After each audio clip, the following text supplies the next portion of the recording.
দিন দুয়েক আগে একটি রাসেলস ভাইপার আমাদের রেস্কিউ করা ছিল আমাদের এলাকার থেকে কিছুটা ডিস্টেন্সে, ম্যাক্সিমাম 2 থেকে 3 কিলোমিটার ডিস্টেন্স হবে। তো তারপরে আমার নিজের কিছু শারীরিক অসুস্থতার কারণে আমি সেটিকে রিলিজ করে উঠতে পারিনি। তো আজকে এসেছি রিলিজ করতে। এটা ম্যাক্সিমাম 2 দিন আগে ধরা। আমার এই মাথায় একটা রেস্কিউতে গিয়ে তার আগে চোট খেয়েছিলাম, তা সেইটার কারণে থেকে পেন হচ্ছিল। তা সেই কিছু ফিজিক্যাল ট্রাবলসের কারণে সেটিকে রিলিজ করা সম্ভব হয়নি আমার নিয়ম মতো 24 ঘন্টার মধ্যে। তো আমি 48 ঘন্টা পর আজকে এটিকে রিলিজে এসেছি। তা রিলিজিং স্পটে রয়েছি, সাপটি ভালোই অ্যাগ্রেসিভ রয়েছে। তা এখন উইদাউট ট্রেস এটাকে খুব তাড়াতাড়ি রিলিজ করে দেবো।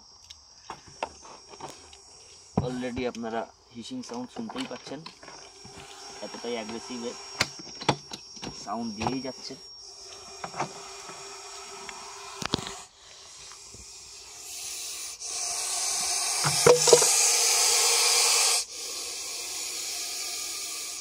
ফুললি অ্যাগ্রেসিভ একটি মেল। এবার একটু ব্যাকে যাও, একটু ব্যাকে যাও।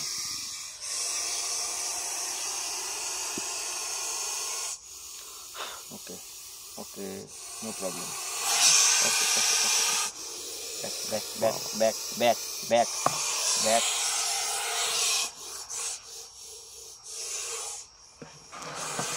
খুবই অ্যাগ্রেসিভ, খুবই ডিফেন্সিভ মুডে রয়েছে। কারণটি একটাই, সেটি হচ্ছে এদের এখন সেক্স টেম্পারমেন্ট কাজ করছে মাথায়।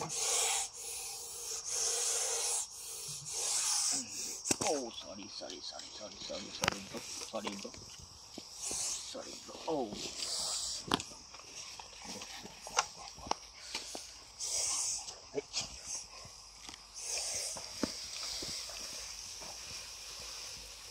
সুন্দরভাবে নিজের জায়গায় চলে গেল।